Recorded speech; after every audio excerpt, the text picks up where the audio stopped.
Yo, Virgos. What's up, y'all? Virgo watchers. Virgo, people wanting to see where Virgo is being applied to their charts. What's good with you? Glad you could be here. I may cuss, but I don't curse. Let's get that situated first. Bars. What else? I got merch now, y'all. I'm just saying. So I got anything. Virgo is not in the shop yet. Like I got like astrological designs that I'm working on right now.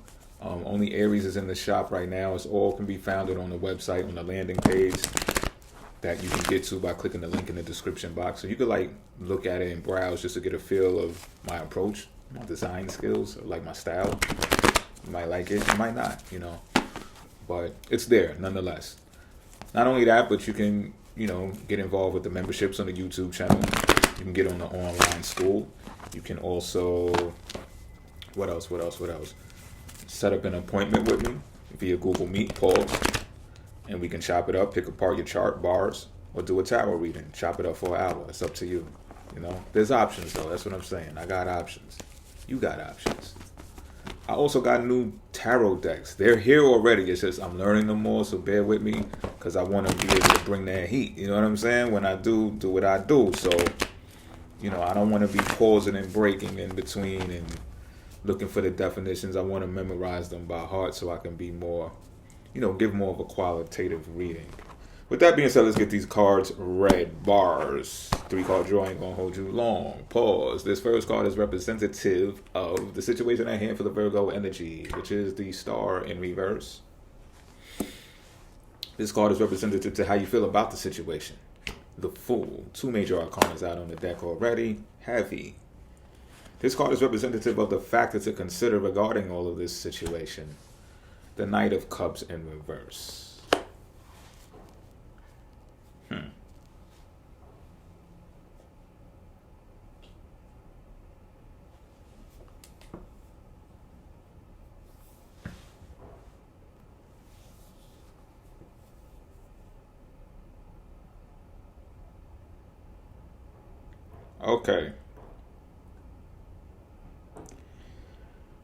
Okay, so the Star card of reverse is showing me that there's an energy of being looked at as,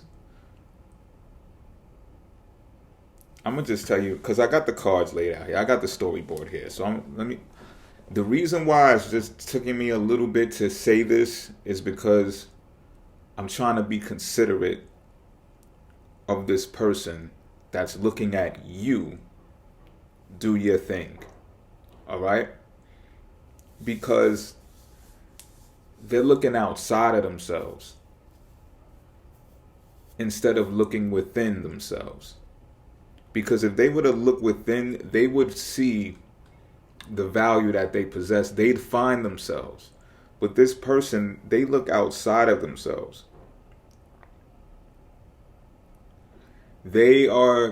It's kind of like when you're susceptible as a child, right? You mimic the other people that are around you. And that at least gives you some type of identity to hold on to. And at least, maybe it's a fitting in thing that they're dealing with. I'm not entirely sure, but what I can tell you from what I'm seeing and feeling here is that they watch you. They watch you. And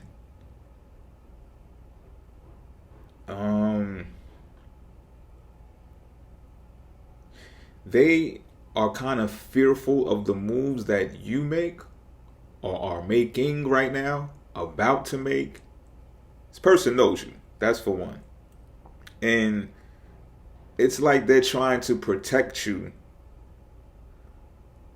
But what they are failing to realize, or they don't want to realize, out of fear that you might be successful, I'm getting.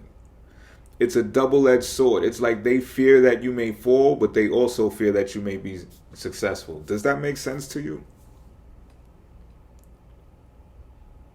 Because that's what the Fool card is showing me. It's like, you know this though. You know who this person is that I'm talking about. Because this Fool energy is going to give you the hint. Because you're doing something that's courageous. It's new. It's definitely innovative, but it might be never done before, unprecedented. It might involve some risk. And it might not be along the lines of the risks that you usually take. Not only that, but it's a visible risk. And I'm looking at it as they are the type of people that look at their strength in numbers. What I'm hearing here is this: there's power in numbers, is how they see it. Different from believing or knowing that there's strength in numbers. They look at the power in numbers. Oh, if they got that big of an army, they can't face the 300.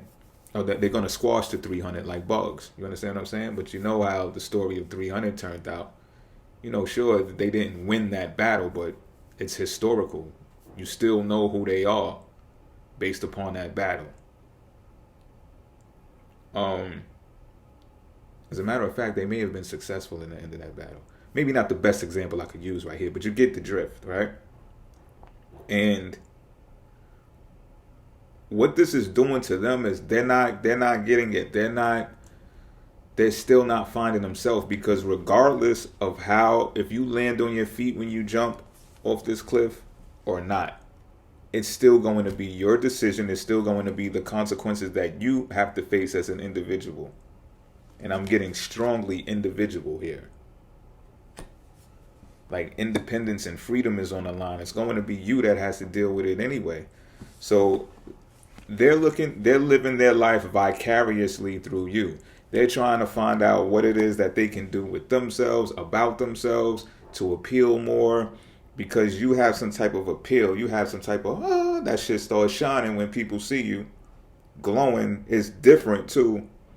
And they're just like, man, they don't know if they should do exactly that because it's too risky, or if they should do what they've been doing, which is trying to like fit in based upon what the masses are doing. But it's causing them more lack of inspiration. It's causing them to be less likely to generate their own ideas, their own innovative ideas, to become an individual. It's like this person is wearing a mask. I'm also under the impression, because it's a night, that they have a history of doing this. So they're well versed in doing this. They're well versed in putting on masks and blending into situations. Not even when it's called for, but when they think it's the right thing to do, or it's the best time to do it. My point here is they care how they're viewed. But this really has less to do with you than anything. This is more about them. Okay, I'm also picking up on this. This is an opportunist. Okay, it makes sense now. This is an opportunist. So yeah, they put on these masks and they're interchangeable based upon the opportunities that they see. And it's not that these opportunities are presented to them like people look at them and they say, yo, I think you'd fit here greatly. They look at the opportunities and they say, oh, I'm going to make myself fit there. Or can I fit there? I bet you I could. If I tried, let me see. Because this person is doing it, but you're not doing it how they're doing it. You're doing your own thing. You're eccentric by nature. Like you just got this thing about you. And they stay watching you though.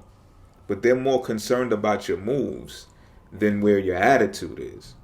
And I get that by seeing how they're looking down at the feet. It's in reverse, looking at your feet. They're more concerned with the moves that you're making instead of looking at how your head is in the sky. Like, man, I don't give a fuck what this. It's up in a positive way. Like I'm gonna do this shit. I'm gonna make it. I'm gonna be okay. And you're gonna be okay because you have a strong knowledge base about what it is that you're jumping off the cliff about. You know, and this person is internally emotional about it. They low-key feel hopeless in the situation because they feel that they can't do it the same. They don't have the faith that you have. Faith is the strongest word. It's going in the title somewhere, because just this morning I said, yo, you know what? I've been feeling more faith-based than ever in the past, like since March began. Word. More faith in myself than in a long time. They lack that.